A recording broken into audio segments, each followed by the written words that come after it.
রাজ্যে এই প্রথম দলত্যাগ বিরোধী আইন প্রয়োগ হলো। বিজেপির টিকিটে জিতে তৃণমূলে যোগদান করার কারণে কৃষ্ণনগর উত্তরের বিধায়ক মুকুল রায়ের বিধায়ক পদ খারিজ করে দিল ডিভিশন বেঞ্চ। দলত্যাগ বিরোধী আইনে তার বিধায়ক পদ খারিজ করেছে কলকাতা হাইকোর্টের ডিভিশন বেঞ্চ। 2021 সালে বিজেপি প্রার্থী হিসেবে কৃষ্ণনগর উত্তর বিধানসভা কেন্দ্রে জয়ী হন মুকুল রায়। ফল প্রকাশের কয়েকদিনের মধ্যেই তিনি তৃণমূলে যোগদান করেন। তৃণমূলে যোগদানের অনুষ্ঠানে উপস্থিত ছিলেন মমতা বন্দ্যোপাধ্যায়, অভিষেক বন্দ্যোপাধ্যায়রা। সেই একই অনুষ্ঠানে মুকুল রায়ের ছেলে শুভ্রাংশু রায়ও তৃণমূলে ফিরে আসেন। এরপরেই মুকুল রায়কে পিএসসি চেয়ারম্যান করা হয়। সাধারণত বিরোধী দলের বিধায়কই পাবলিক অ্যাকাউন্টস কমিটির চেয়ারম্যান হন। এক্ষেত্রে বিধানসভার অধ্যক্ষ যুক্তি দেন মুকুল রায় বিজেপির সঙ্গেই আছেন। তৃণমূলে যোগদান করেছেন এরকম কোনো খবর তিনি জানেন না। আমি সমস্ত দিক বিচার করে আমি মুকুল রায়ের যে এগেনস্টে যে অ্যান্টি ডিফেকশন পিটিশনটা করেছিল সেই পিটিশনটা আমি খারিজ করে দিয়েছিলাম। এটা অনেক বিতর্কিত বিষয় রয়েছে, তো আমি ব্যক্তিগতভাবে মনে করি article 212 of constitution of India, তাতে আমাদের একটা প্রোটেকশন রয়েছে। বিধানসভার অধ্যক্ষের যে সমস্ত যে কার্যকলাপ রয়েছে তার উপর সাধারণত হস্তক্ষেপ করা যায় না। কিভাবে এমনি হস্তক্ষেপ করলেন আমি রায় না দেখে কিছু বলতে পারবো না। এরপরেই দলত্যাগ বিরোধী আইনে মুকুল রায়ের বিধায়ক পদ খারিজের আবেদন জানানো হয় আদালতে। প্রথমে অম্বিকা রায় মামলা করেন। 2023 সালে শুভেন্দু অধিকারী আদালতে বিধায়ক পদ খারিজের আবেদন করেন। বিচারপতি দেবাংশু বসাকের ডিভিশন বেঞ্চ বৃহস্পতিবার সেই মামলার রায় দিতে গিয়েই মুকুল রায়ের বিধায়ক পদ খারিজ করে দেয়। একই সঙ্গে এই প্রসঙ্গে পশ্চিমবঙ্গ বিধানসভার অধ্যক্ষ বিমান বন্দ্যোপাধ্যায়ের সিদ্ধান্ত বাতিল করে দেন। বিরোধী দলনেতা অধ্যক্ষের তীব্র সমালোচনা করেন।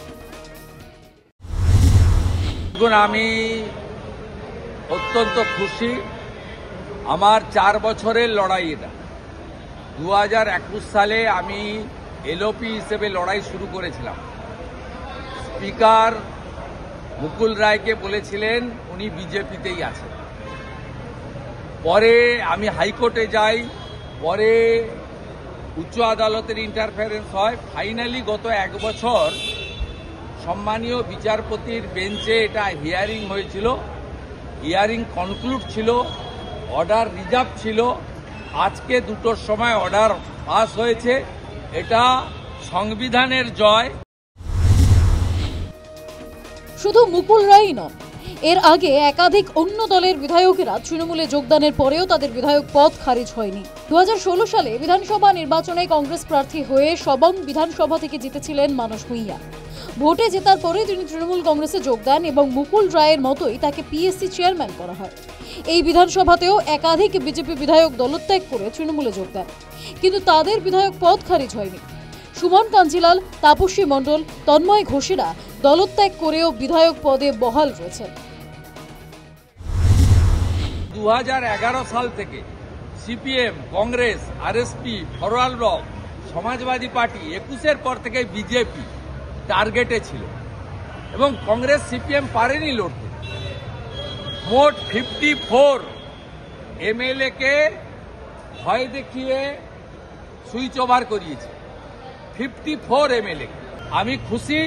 এর পরের পালা তন্ময় ঘোষ বিষ্ণুপুর, আলিপুরদুয়ারের সুমন কাঞ্জিলাল, হলদিয়ার তাপসী মণ্ডল, এরা প্রস্তুত থাকুক।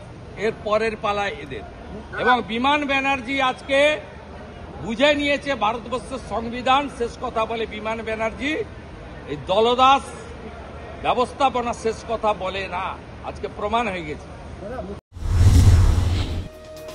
তৃণমূল কংগ্রেস ক্ষমতায় আসার পর এই পর্যন্ত 54 জন বিধায়ক অন্য দল ছেড়ে তৃণমূলে যোগ দিয়েছেন, কিন্তু আশ্চর্যজনকভাবে তাদের কারোর বিধায়ক পদ খারিজ করেননি অধ্যক্ষ বিমান বন্দ্যোপাধ্যায়। মুকুল রায়ের দৃষ্টান্ত ধরে তাদের বিধায়ক পদও কি এবার খারিজ হবে?